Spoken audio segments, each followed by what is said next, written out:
Hello, everybody. Welcome to This Week in Astrology with your friend Gretchen Heidel, a full-time astrologer, life coach, Reiki master, and so much more. And I'm here tonight going over This Week in Astrology, starting from the week of May 29th, 2023, all the way until June 4th. This week is a little different because I did not do my live broadcast this week. It was Memorial Day and I took some time off.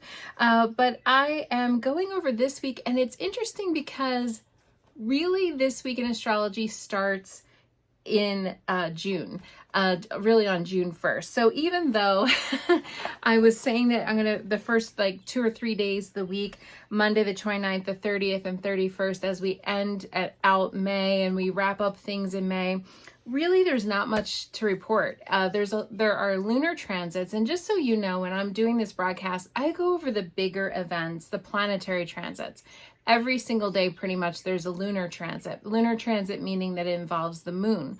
But, you know, the moon, usually when the transit is active, it's only active for just a few hours. But these planetary transits, sometimes they're active, you know, days and sometimes even weeks or months. So depending on the planetary ones. So I'm going to start with some of the planetary transits this week. It is going to be a shorter than usual broadcast, but there is a full moon coming. So make sure that you stay tuned because I'm going to be going over that and much more. Okay, so the week starts on June 1st. That's the first time there's going to be some activity, bigger planetary activity, like I said. And Mars right now is going to form a quincunx with Saturn. I don't usually go over quincunxes on my broadcast because they are kind of considered to be more of a minor planetary transit, even though I just said planetary transits are more major than lunar transits. It does have like a hierarchy of order. So just so that you guys know, I am going to talk about this Mars quincunx Saturn thing because anytime Mars and Saturn sort of highlight each other, it's not overly wonderful. I don't like it when Mars and Saturn get together because it's just, it's funky. Basically, it's Mars is like the engine in a car. It's like putting on the gas pedal, and then Saturn is the brakes. So it's like trying to rev your engine and put the brakes on at the same time. It's a very weird feeling, and that's going to come to a peak or height on Thursday, June 1st, 2023, and that is going to peak around 3:30 p.m. in the afternoon Eastern time. I did have a couple of viewers say that they are lost with my time frames because they don't exactly know what I'm talking about. If you go onto Google, you can figure out the difference between Eastern time and in the United States versus, you know, some other time, wherever country you're tuning in from. If you're watching from Japan or you're watching from Mexico or wherever you're watching, you can figure out the time zones. I always broadcast in Eastern time, which is New York time frame. You know, if you're viewing from out, you know, out of the country, and so.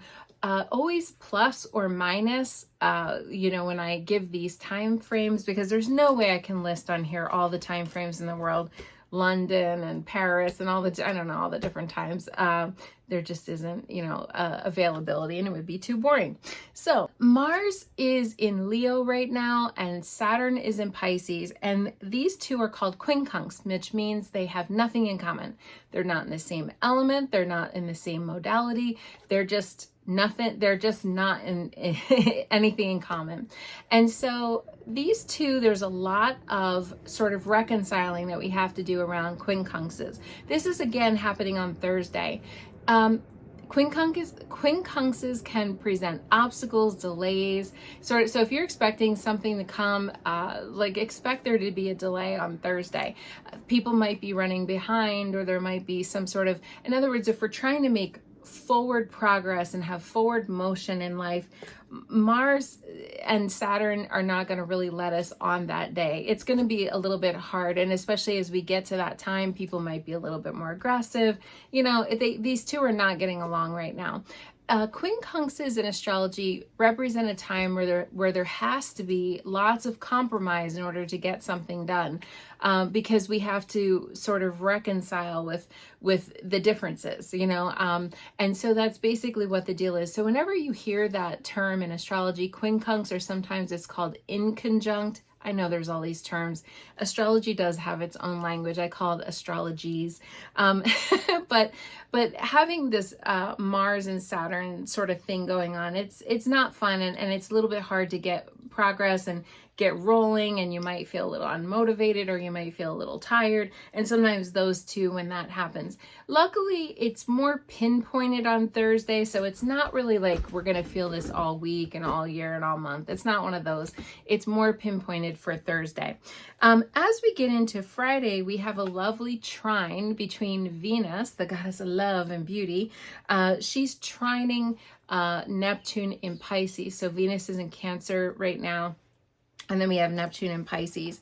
And so basically those two are getting along really well. So just like we had the other two on Thursday not getting along, on Friday we have this Venus and Neptune. Now, when Venus and Neptune come together, gosh, Venus is all about romance, and Neptune's all about fantasy. So those two can be quite delicious together. And that is coming to a peak on Friday night around 6:42 p.m. Eastern time. That's on June 2nd, Friday night, 2023. And so that could be a very romantic Friday night evening. And so if you're if you're thinking about, that's even a good time if you're single to go out or to mingle, to watch a romantic movie, to read a romantic book. We might be like caught up in the fantasy. Make sure though that you're seeing things realistically, because when Venus and Neptune sort of align with each other, we're not being very realistic. This is for sure about the fantasy, and for sure about the story and the candles and serendipity, and I met them here and they were my childhood sweetheart, and all the different things about Venus and Neptune. These two can be quite luscious and romantic and very, very creative. So good news if you work in a creative field as we get into Thursday, Friday, and Saturday, you might feel like a little burst of creative energy, whether you are writing a book or composing a song or painting a picture or any kind of creative thing. Even if you're cooking or I always feel like when I use the word creative, we always think of somebody sitting there painting at an easel. But, creativity can be infused in all different sort of areas of life, and it's definitely sensual. So remember to experience the sensuality of life, feeling the temperature and, stopping to smell the flowers and all those types of things are living a sensual life, even if you don't have a lover or a partner right now.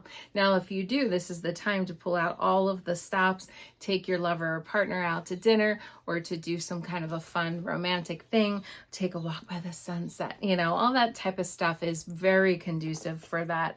Like I said, the peak of it is 6:42 p.m. on Friday, but we'll feel it. That one's a several days long one. We'll feel it, maybe even a little Wednesday, Thursday, definitely Friday, and then even Saturday and Sunday. Now, we are getting into the full moon, the 24 hours within the full moon there.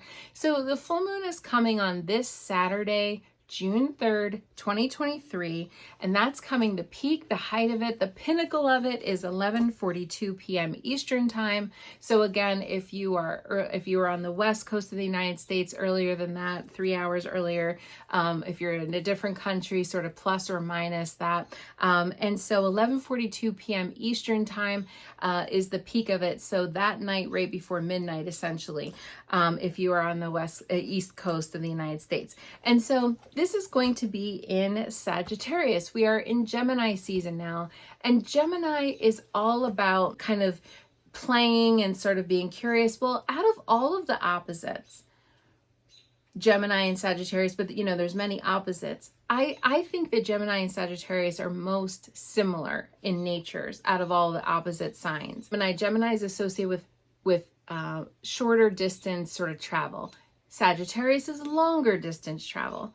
Gemini is about little tidbits and facts and information, where where Sagittarius is more about a deeper sort of philosophical discussion.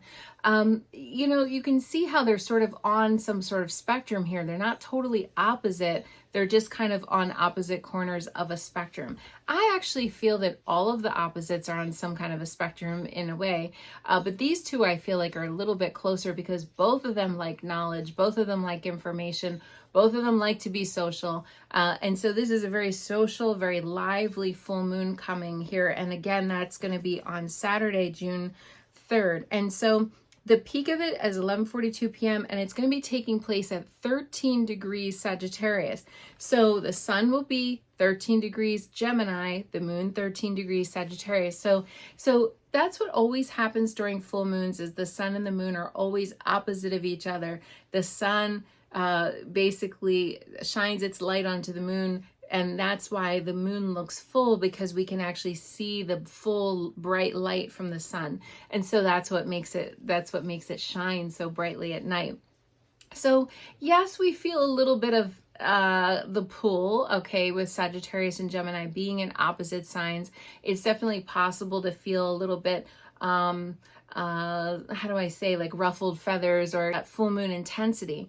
But these two signs actually like to keep things light. Sagittarius is kind of the partier sign, the sign that, again, that's more social, that likes to, you know, have people get along. In fact, Archangel Raquel is the archangel associated with Sagittarius. And so, when you think about Gemini is sort of a social butterfly, Sagittarius in some ways is social butterfly, and Archangel Raquel, again, the archangels don't really have a male-female sort of association, so it's they, them, but Archangel Raquel is nicknamed the friend of God. So even Raquel is kind of all about a good time, you know. Raquel likes things to be friendly, likes people to get along, and all of that type of stuff. Now, it is a full moon, so there's always a little contention around a full moon. I would anticipate there being lots of drunken parties and, you know, sort of mischief in that way with Sagittarius and with Gemini. We can't forget that Sagittarius is the archer, okay? In mythology, he was a centaur, half man, half horse, and he had the bow and arrow. And so Sagittarius can, you know, when there is, you know, a battle to be had, Sagittarius can point its arrow and shoot and be quite pointed. Some Sagittariuses are very bold, very blunt. We can hurt people with words, especially during that time. I always say, if you don't want to know the truth, definitely don't ask a Sagittarius, because they will tell you exactly what they think. And so it's something that we want to keep that in mind and maybe soften it a little bit, because there's going to be a speediness here. Gemini and Sag are both speedy. Sagittarius is ruled by Jupiter and Gemini is ruled by Mercury. So Mercury and Jupiter, you know, I mean, they're kind of speedy and they sort of like to kind of, I could see them getting into some, I don't know, drunken funness. And so that could be something, I feel like those two would be buddies, you know. And so it could be a lot. It could be a lot of like joking and laughing, but it can also be a lot of pointedness depending on which end of Sagittarius that you're in. Now, this particular, the vibes of this full moon were started and initiated during the last new moon in Sagittarius, and that took place on November 23rd, 2022, and that was when the last new moon was in Sagittarius. So now we are coming to a completion, a height, a wrapping up, a peak of energies. And so basically whatever was started back then, and that was, if you think about, it was really around last Thanksgiving in the United States, basically we are coming to a fullness, a completion. And if you can think back to what was happening in that time in your life, you'll know kind of what we're wrapping up, and we're sort of harvesting from the seeds that we planted all the way back at that time. If you are a journal keeper, or if you write some kind of calendar or diary, it's kind of cool to look back on these astrological things and go, oh my gosh, you know. Anytime I've done that with clients in private sessions where I've gone back and I reviewed, you know, well, what happened in, you know, for you in 2009 or whatever, they'll be like, oh my God, yeah, that's exactly, you know. And it's pretty interesting to see how these cycles sort of come around. In astrology, I mean, astrology in a large part is the study of time, really. It's like a clock, and so this is just a way of telling what time it is in your life. You know, a lot of people feel that it's so, you know, mysterious, and it really is, but it's also quite practical in some ways. I mean, it's just like saying, oh, it's 5 o'clock, you know, and then you know what time it is, you know. And so that's basically what these astrological things are. So this is the time where we're wrapping up, we're purging, and we will start releasing.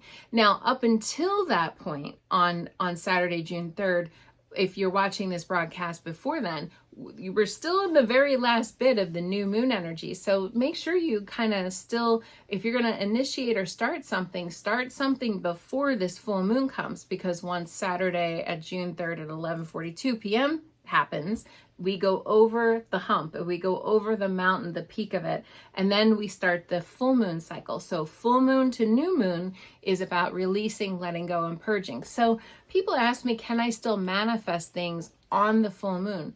Of course, but you want to manifest it kind of in the opposite. So what do you want to let go of? So let's say you want to manifest better health and you need to lose some weight.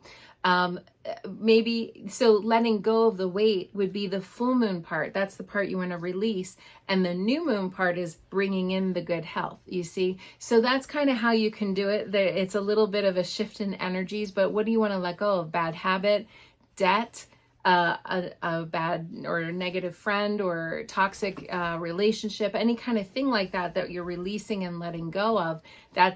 That usually starts at the full moon to new moon cycle. So the full moon cycle starts, like I said, on June 3rd, and then goes all the way to the next new moon, which is going to be on June 18th, and that'll be in Gemini. So we're going to be really getting some of that Sagittarian, like I said, flavor, good times. I actually feel like this particular full moon is, I almost hate to say, but like pretty good, you know? Again, these blanket statements, is it good or is it bad? Well, this is probably, out of the last few full moons we've had, actually one of the more gentler, playful ones. Like I said, the nature of this full moon is not really a terrible thing. I mean, Angelina Jolie is a Gemini and Brad Pitt was a Sagittarius, or is a Sagittarius, and those two were married. I mean, they were married a long time. They had some fun together. They had lots of kiddos. But you know, long run, it didn't work. Brad was partying a little bit too much. So you can see how those two, you know, Sagittarius season, if you think of Sagittarius season, the last new moon that it took place, when we initiated this particular cycle, was during Sagittarius season. Well, Sagittarius season is holiday parties. You know, that's the holiday season in the world of Sagittarius. So it's not just that Sagittarians are just partiers, but that is a big flavor. A lot of Sagittarians really like to have a good time. I know a lot of really fun people that are Sagittarians, and Geminis too, really. They like to have a good time. They like to explore, take an adventure, sort of travel, get out there in the world, watch 90 Day Fiance, do whatever kind of thing. Sagittarians love to have adventure, travel, and all kinds of things. That's why I brought some stones with me tonight. I don't have topaz, which is really one of the stones that is very associated with Sagittarius. I don't have a representation of that, but I do have aventurine, which is a very sort of light sage green kind of stone, if you can see that hopefully on the camera. And that is a wonderful stone for bringing in money, connecting to the heart chakra. If you want to connect more to your friends, your groups of people. Sagittarius in the astrological chart is associated with the 9th house. And the 9th house is the area where we look to for academia, learning, higher education, philosophy, but it's also travel, like I said, international travel, international dealings, religion, law, legal endeavors, and also publishing, advertising, and marketing. So all of those things are associated with Sagittarius. And so I really feel like this is like a really fun stone, and it's good luck. You know, if you think about the ruler of Sagittarius is Jupiter, that's good luck. So I like this stone, aventurine. or aventurine. I'm not sure where how you pronounce it, but that's basically, and another really good one for Sagittarius is sodalite. I love sodalite for Sagittarius. That's also the third eye chakra. So if you're thinking of having a bigger vision, that's very Jupiter and sort of, kind of aligning. So I love sodalite for Sagittarius, citrine also for Sagittarius, which is the merchant stone that can bring some money. So if you're looking for money, good luck, good fortune, you got aventurine and even citrine, and those are really good fun stones for Sagittarius if you're looking to kind of harness. Now we can't forget Sagittarius is definitely a fire sign. So again, people can be feisty or pointed, especially if the Sagittarius wants to shoot its arrow at you. Watch out, But I think it could be a rowdy full moon, but it could also be like a really good time full moon. This is a little bit of like I said, a nicer full moon than some of these other ones. We've had we've had a string of very intense full moons. So I feel like we were due to have a little bit more of a gentler one, a little kinder one. So Archangel Raquel is associated with Sagittarius, and I like to bring you guys, this is Doreen Virtue's, some cards that are associated with this archangel: relationship harmony. Remember, Raquel wants people to get along. We angels are opening the hearts of everyone involved. Arguments and conflicts are being resolved now. So if you want to get along better with somebody, or if you're having any struggles or problems in your friendships, your relationships, even family members, whatever, this relationship harmony, Archangel Raquel will help you with that. And so you might want to pray to Raquel. Doesn't matter what your religion is, just praying to that archangel to help you during this full moon to resolve arguments and conflicts. The other card that Doreen Virtue, when she created these, associated with Archangel Raquel, is angel therapy.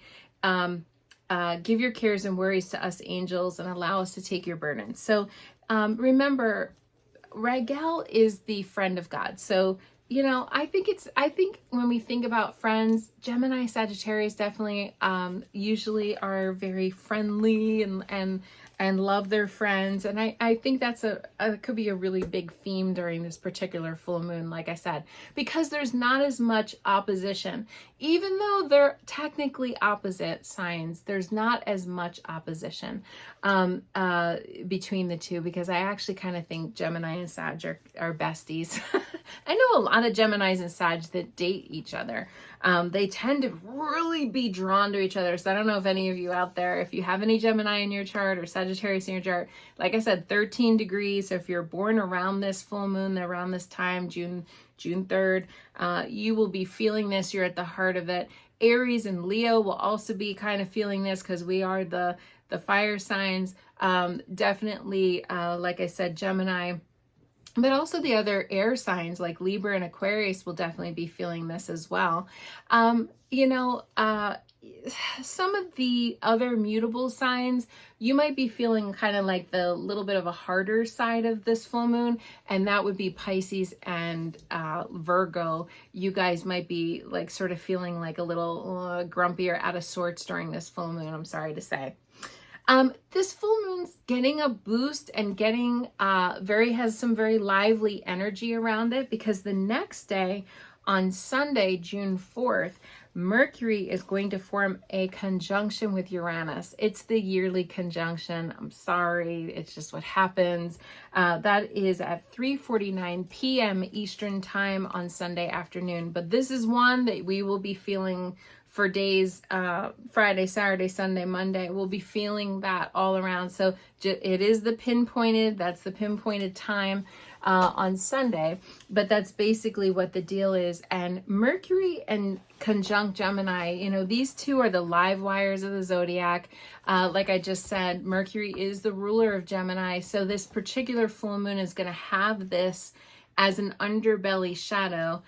Now, they can create those two coming together in a conjunction. They can create problems, dysregulation with electrical things. You might even be like, God, you'll hear people, is it a Mercury retrograde? Because my phone's not working and my computer's not logging in. There can be a lot of technical difficulties whenever those two come together, and it can also create problems or disorders within the physical body. So heart palpitations, seizures, migraine headaches, things like that. Electricity and electrical can go sort of haywire. We might even see an earthquake around this particular full moon because of those two coming together behind the scenes while this is going on. That could be quite kind of powerful because, again, the ruler of Gemini is Mercury. So this is going to be like sort of felt, like I said, behind the scenes. And so that conjunction's happening, like I said, the next day on Sunday, June 4th, at 3:49 p.m. Eastern time will be the peak of it, but we'll feel it behind the scenes the whole time the full moon is going on. And that can be quite lively. There might be a lot of, Uranus can be, sometimes we call Uranus the live wire of the zodiac. Uranus can be a little bit like something unexpected comes. It's also, Uranus's nickname is also the Great Awakener, and Uranus's other nickname is the Wild Card. So it's kind of like, is it good or bad? We don't know because it's a surprise. Like Uranus, when Uranus things come, there can be a shock that comes out of nowhere, a surprise. I always say you could unexpectedly win the lottery, and that would be a surprise, but it could be, kind of, especially since the full moon's going on and we need to release something or let something go, and that could be a little shocking to the system. I guess if you're looking at like where could there be a problem, but this could also be good news. I mean, it could be just something that's unexpected that we will hear or read a text or have an email or on the news. I definitely feel that Gemini is like kind of like the news, I mean, because again, it's Mercury, delivery of messages and the news. So I do feel like there could be something shocking on the news around that time on that weekend. And that's basically it for this week. I know that it's my broadcast is not as long as it usually is, but this week we do have a lot of energy, and we have that full moon energy, which is a lot. Now, I want to say this as a honorable mention here in the background. I've been talking about this. I think this is now the third broadcast because it's been going on for a few weeks now. We do have, and I'm going to just kind of give you guys a little glimpse. I know that I have drawn you fantastic artwork during my broadcast, but I thought I would just sort of show you what this TSquare. I know it's weird, but that's what it's called, a TSquare. It really looks like a triangle where we've had Mars opposing Pluto, and those two are square Jupiter and the north node of the moon basically right now. And this has been going on, like I said, for 3 weeks. We are away from the peak of it. But what is going to happen, and I don't have a pen near me, but what is eventually going to happen? Remember when I said the release of this thing is going to be on June 7th? Well, the reason why I said June 7th is because very soon, replacing Mars is going to be Venus. Venus is going to move into Mars's position here in this T-square, and it's going on a little longer than even what we just went through. So June 7th is when all of this kind of releases, the Venus and the Mars factor. Now, when Venus moves into this picture and replaces Mars in this T-square, that will be gentler. That will be kinder. Mars is the god of war, right? So we can't get around that. I mean, Mars is contentious energy. If you guys have been feeling any kind of like, I keep using this word to describe this thing, but it's very crunchy. It's like everything kind of crunched down. Like we're sitting in a traffic jam in LA and it's like wall-to-wall traffic and there hasn't been much movement. I'm even feeling it, and I've noticed even in my client sessions, because I feel like this shows up in client sessions too, that it seems like it's starting to kind of break apart. It's like all of a sudden traffic's starting to move, but it's very slow. That's kind of how this thing is. This thing is like crunched down into this like formation. And as it starts to break apart, like that's when life is going to start to kind of get back on track again. And like we'll feel a little bit like a relief or a break. This week when Venus slips into this kind of thing, let's see. The peak of that, when Venus slips in here and opposes Pluto, that's going to be next Monday. That's going to be the peak of it. I'm giving you the preview. You guys are getting the 411 here, the preview. That will happen on June 5th. Venus on that day, and I'll see you guys next Monday night on June 5th for the usual live 8 p.m. on my Facebook page. So make sure that you follow Astrology Updates by Gretchen Heidel on my Facebook page. That's where I'm live. Or subscribe to YouTube if you find this information to be valuable and you get a lot of value for this content. Give me a like, give me a subscribe, because it really helps my channel a lot. And definitely commenting below, your astrological sign helps me too. So next Monday night on June 5th, what's going to happen is Venus is going to move officially into Leo, and that's going to be on June 5th at 9:46 a.m. And then later that day at 12:05 p.m., Venus is going to be exactly opposing Pluto. So as we get into the latter part of this week, like I said, Mars is going to slip out of this position and Venus is going to slide in there. And so it's still going to be active. We can't seem to get out of this formation here. This it's called a fixed T-square, because all of the signs are fixed signs. But here's the thing. Jupiter and the north, this is a little symbol here, is the north node of the moon. Jupiter and the north node of the moon, both in Taurus, Pluto's in Aquarius, and then Mars / Venus is going to be in Leo here. I feel like this Jupiter north node of the moon conjunction is like go big or go home. Even Pluto is go big or go home. And if you want to like think about, because remember the north node of the moon, for those of you who are new here, is your aspirations, what your destiny is, what you're meant to do here in this lifetime. And with Jupiter being conjunct that, it's like it's calling, what I see it doing in readings and stuff is it's calling people to task. What are you meant to do here in this life? And by the way, are you doing that? And I know the word destiny is so big, and I hate kind of using even that word because I feel like it gives us a lot of pressure. But there's no other way to describe it. It's like your mission, your life's mission, your life's work. Sometimes that life's work is to raise children. Sometimes that life's work is to, travel a lot and see the world. Sometimes, in other words, it's not paid. We often, when I say this to people, especially in America, when I say this to people, when I say life's mission, they automatically think it's employment, and it's not necessarily your employment. It's what you're meant to do here in this life, which you may or may not be paid for. If you're really lucky, you'll be paid for that. But with Jupiter conjunct that at the peak of this, I mean, this is a lot of stress and a lot of pressure. These are all pressuring this point here, but it's kind of like, get to it. If like our days are all of us, our days are numbered, and it's kind of like pushing us to like, go big or go home. Like if you always wanted to get a degree, then go back to school, enroll in a class, even one class.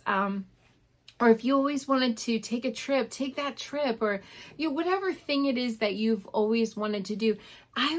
People will say, how do I know what my soul's purpose is? Well, what have you always daydreamed about?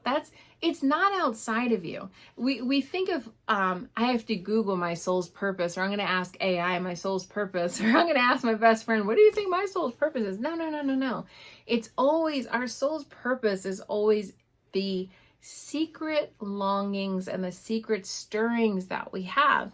And it's never too late. I don't care how young or old you are while you're watching this broadcast. It's never too late. We can always get on our soul's mission. But like I said, these are all pressuring. It's kind of like squeezing this point, like, come on, do the thing that you were meant to do.